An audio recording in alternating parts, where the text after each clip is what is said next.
Grâce soit rendue à Dieu qui nous donne la victoire par Jésus-Christ notre Seigneur. Nous allons vous entretenir sur la célébration de Noël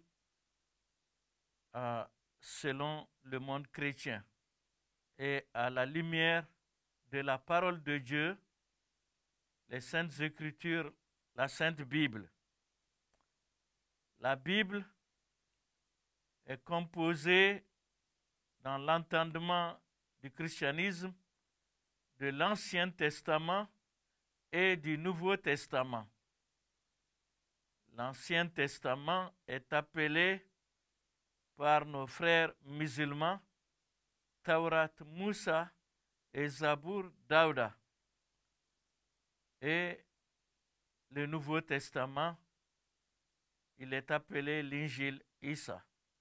Donc, en vous parlant de Noël aujourd'hui, je vais vous parler d'abord de ce que dit le Taurat Moussa, le Pentateuque de Moïse, et les Zabour Daouda, les psaumes de David. Les deux sont appelés par nous autres chrétiens l'Ancien Testament. Noël est une si grande fête que l'on ne peut que souhaiter aux uns et aux autres une excellente bonne fête de Noël. Certains envoient en Noël des retrouvailles familiales, d'autres voient des cadeaux et de la bonne nourriture. Les commerçants voient plutôt le temps d'espérer faire des bonnes affaires. En cette période de Noël, nous présentons donc aux uns et aux autres nos meilleurs vœux de Noël. Mais nous voulons plutôt partager avec vous la compréhension biblique, l'aspect religieux, l'aspect spirituel, la bonne compréhension chrétienne de Noël. Noël signifie naissance. La naissance d'un enfant est le départ pour une bonne espérance. On formule les vœux que l'enfant réponde à son nom et qu'il fasse mieux que ses parents. Un grand chanteur, Charles Aznavour, disait ceci: « Enfants de tout pays et de toute couleur, vous avez dans le cœur notre bonheur. » Donc la naissance d'un enfant est une promesse, une espérance d'une vie meilleure pour réparer, corriger nos échecs et enfin faire espérer améliorer avec bonheur nos trains de vie habituels. Nous souhaitons et prions que nos enfants réussissent là où nous avons échoué. Dans la littérature gréco-latine, Noël était le nom donné à la naissance, l'anniversaire des naissances des dieux païens, supposés tous naître du solstice d'hiver, soit le 21 décembre. La mythologie gréco-latine dit que Cybèle, la mère des dieux païens, a donné naissance à tous ces nombreux dieux le 21 décembre. Le solstice d'hiver, décrit avec la terre comme référence. Le solstice d'hiver est le jour de l'année où la course du soleil dans le ciel est la plus courte et la plus basse au-dessus de l'horizon. Le solstice d'hiver de l'hémisphère nord boréal correspond au solstice d'été de l'hémisphère sud austral. Lorsque le christianisme a vaincu le monde païen, suite à la victoire de Constantin le Grand, certains changements importants s'opérèrent pour le monde entier, car l'empereur s'est converti au christianisme et tout ce qui était favorable à l'expansion et à la suprématie du christianisme fut adopté. L'Église catholique, en ces temps-là, catholiques et protestants ne formaient qu'une seule Église catholique, a tenu à Nicée en 325 un concile, ou un congrès, ou une conférence, si vous voulez l'appeler ainsi. Le christianisme débaptisa tous les honneurs païens et toutes les valeurs païennes à leur Dieu et les attribua à devenir plutôt les honneurs et les valeurs attribuées à la foi chrétienne et aux personnages chrétiens. C'est ainsi d'ailleurs que plus tard, l'islam qui a bâti l'idolâtrie en Arabie et les sites païens de la Kaaba et de Arafat devinrent plutôt des hauts lieux du culte islamique. Ainsi, le pape décida qu'en lieu et place de fêter l'anniversaire des dieux païens le 21 décembre, le monde désormais, dominé par le christianisme, célébrera plutôt l'anniversaire de Jésus-Christ par sa venue sur terre le 25 décembre. Voilà comment Noël au 25 décembre est devenu une fête chrétienne. Mais le principe de rendre les louanges, les honneurs, l'adoration à Jésus-Christ était largement là dans le Taurat Moussa Pentateuque de Moïse, dans le Zabour Daouda Psaume de David et dans l'Injil Issa, l'évangile de Jésus-Christ, depuis l'origine du monothéisme judéo-chrétien. Penchons-nous sur quelques passages dans le Taurat de Moussa, Pentateuque de Moïse, le Zabour Daouda, Psaume de David et l'Injil Issa, l'évangile de Jésus, pour illustrer ce que nous vous disons, que le principe de célébrer la naissance, la venue de Jésus-Christ sur terre est un principe bien là existant dans la Bible, Ancien et Nouveau Testament. Dans la Genèse, livre du commencement, il est écrit, Genèse 3,15, « Je mettrai inimitié entre toi et la femme, entre ton lignage et son lignage, celui-ci t'écrasera la tête et tu lui blesseras le talon. » Ce verset indique la lutte perpétuelle entre la descendance de Satan et le démonisme, représenté ici par le serpent, et la descendance d'Ève et toute la race humaine. L'humain cherchera toujours à écraser la tête du serpent et le serpent cherchera toujours à mordre gravement l'humain. Ceci est symbolique du combat spirituel le plus significatif et le plus complet pour la victoire de l'humain sur les puissances des ténèbres, sur les puissances sataniques. Cela se concrétisera à la croix, où Dieu, homme, Jésus-Christ, sera blessé à la croix par toutes les coalitions des ténèbres, et lui, Jésus-Christ, finira par les vaincre, eux et la mort, par sa résurrection victorieuse à Golgotha. Les impacts de cette victoire de Jésus-Christ sur le péché, sur le mal, sur les ténèbres, la mort, s'étendent en bénéfice sur tous ceux qui croient à ce message d'amour inestimable. N'est-ce pas que cela mérite une célébration?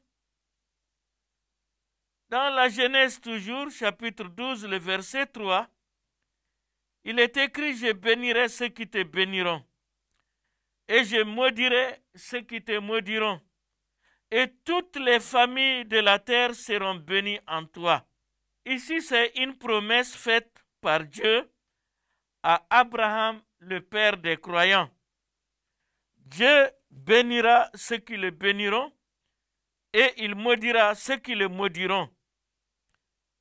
Mais ce qui nous concerne, nous tous, ce que Dieu promet, que toutes les familles de la terre seront bénies en sa postérité, en la descendance d'Abraham.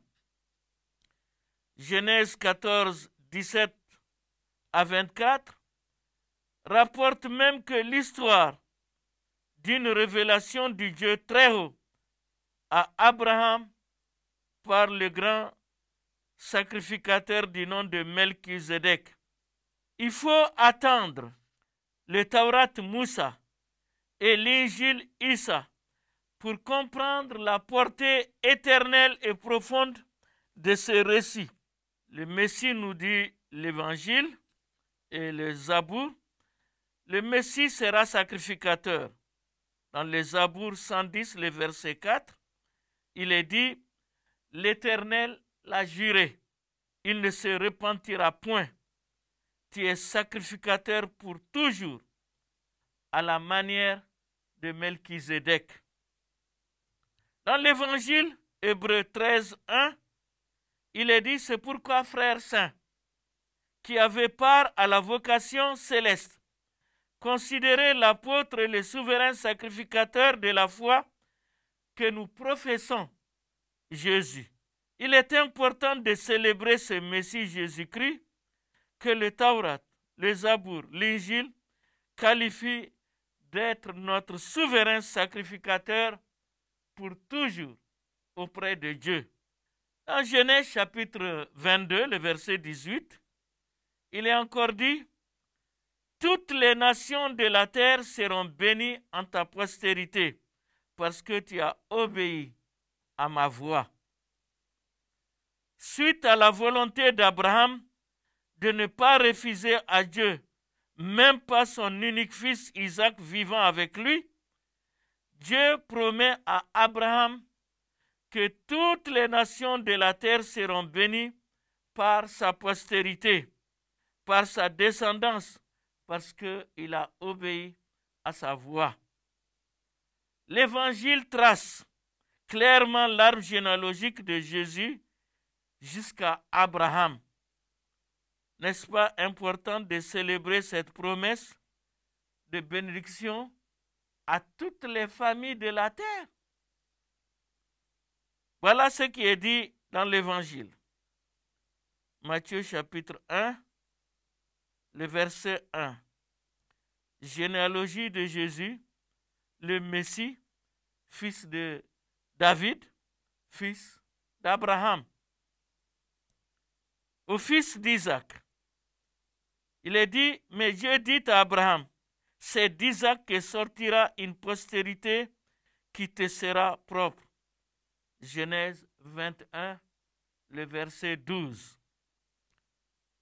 L'Évangile rappellera cela. Jésus, fils d'Isaac, Évangile Luc 3, 23 et 24. Le Messie sera aussi fils de Jacob. Il est écrit dans le Taurat Moussa, nombre 24, 17, je le vois, mais non maintenant, mais non de près, un astre sort de Jacob, un spectre s'élève d'Israël, il perce les flancs de Moab, et il abat tous les enfants de Seth.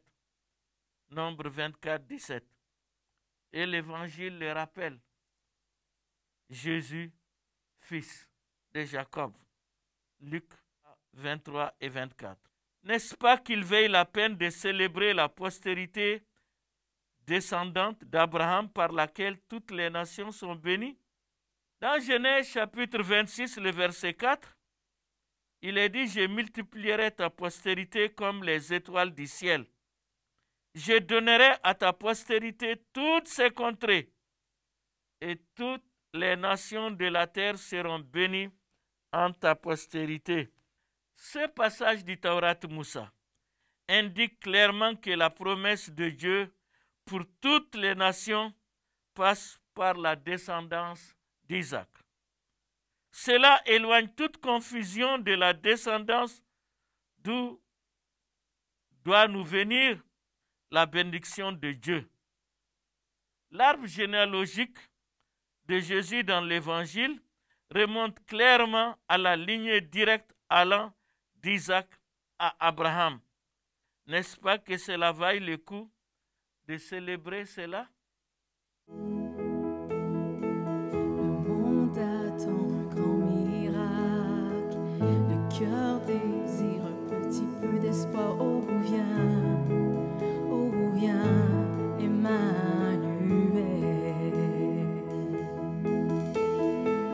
L'enfant prie pour la paix sur terre comme un cri sortant d'une mer de douleur. Oh, viens,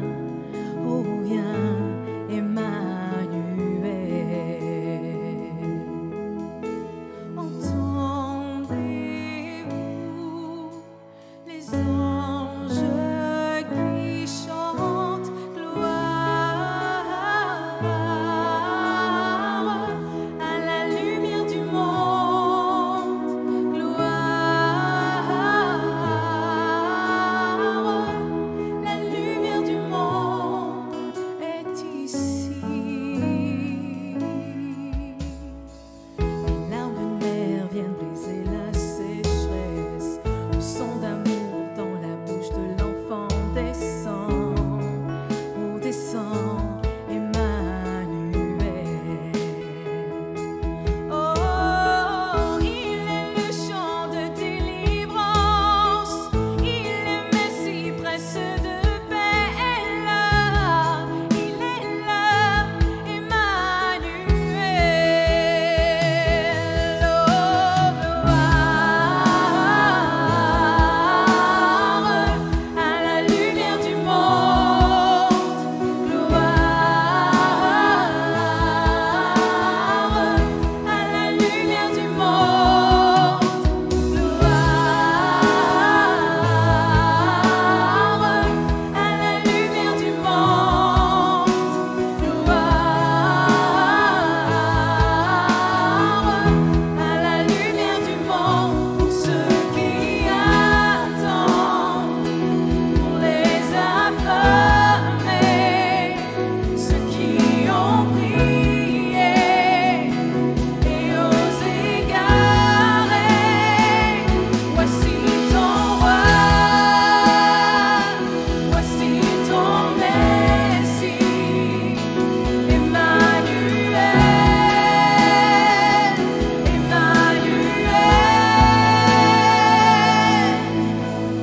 gloire à la lumière du monde, gloire à la lumière du monde, gloire à la lumière du monde. Voici ton roi, voici ton Messie, Emmanuel,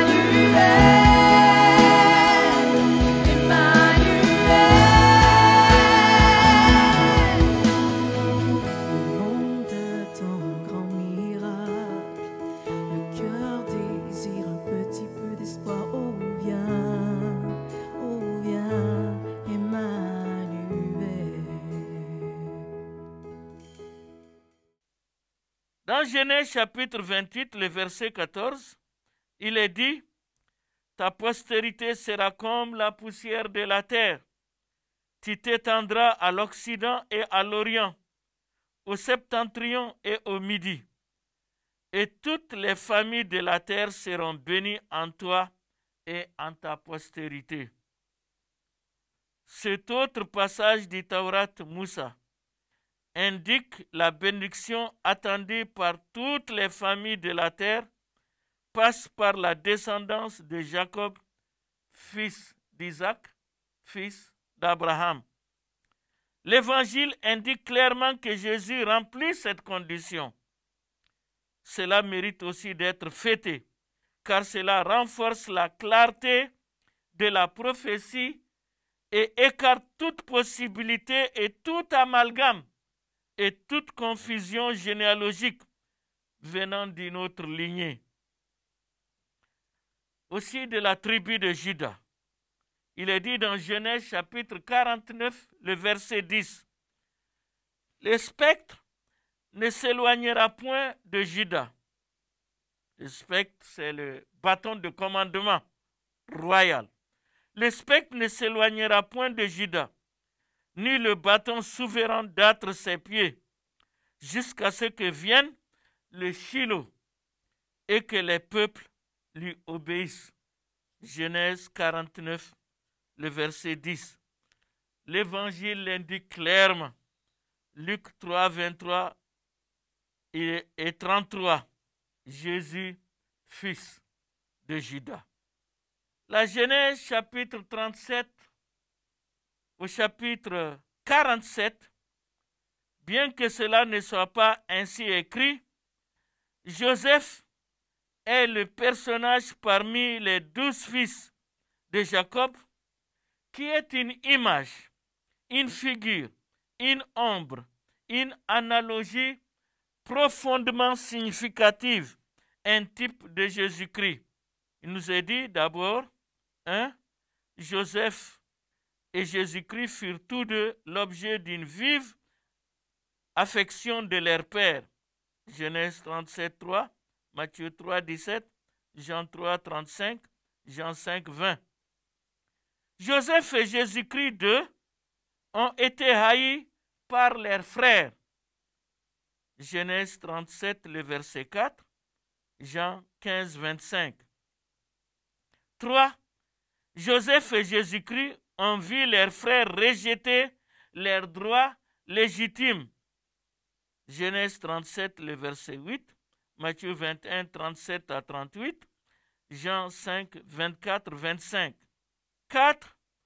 Joseph et Jésus-Christ subissent la conspiration de leurs frères pour les faire périr. Genèse 37, 18, Matthieu 26, 3 à 4. 5. Les frères de Joseph avaient le dessein de le tuer. Genèse 37, 20. Christ fut mis à mort par ses frères. Matthieu 27, 35, 37. 6. Joseph et Jésus-Christ furent en bénédiction aux païens.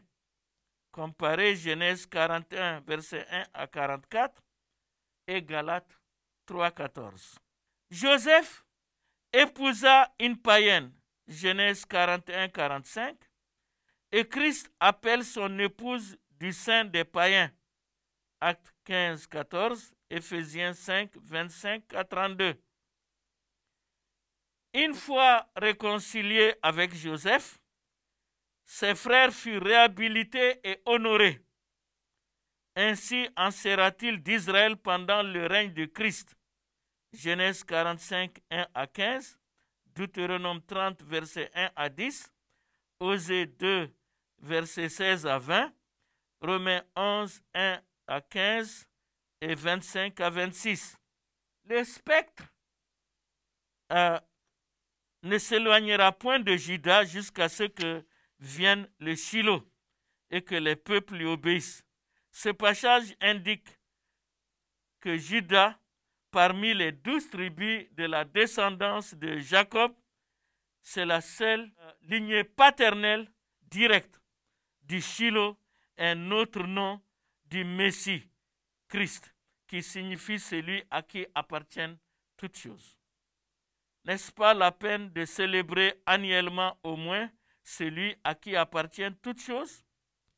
Dans Exode chapitre 12, le verset 5 à 13, il est dit, ce sera un agneau sans défaut, mâle, âgé d'1 an.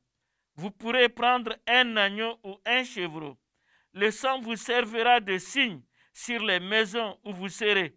Je verrai le sang et je passerai par-dessus vous, et il n'y aura point de plaie qui vous détruise quand je frapperai le pays d'Égypte.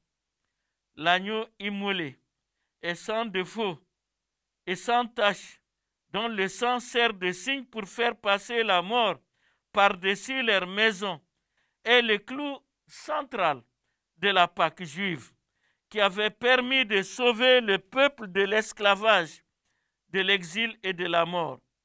Cet agneau est l'image de Christ, qui a été crucifié à la croix, comme étant notre Pâque, notre agneau pascal rédempteur, nous sauvant du péché et de la mort éternelle, qui est l'enfer.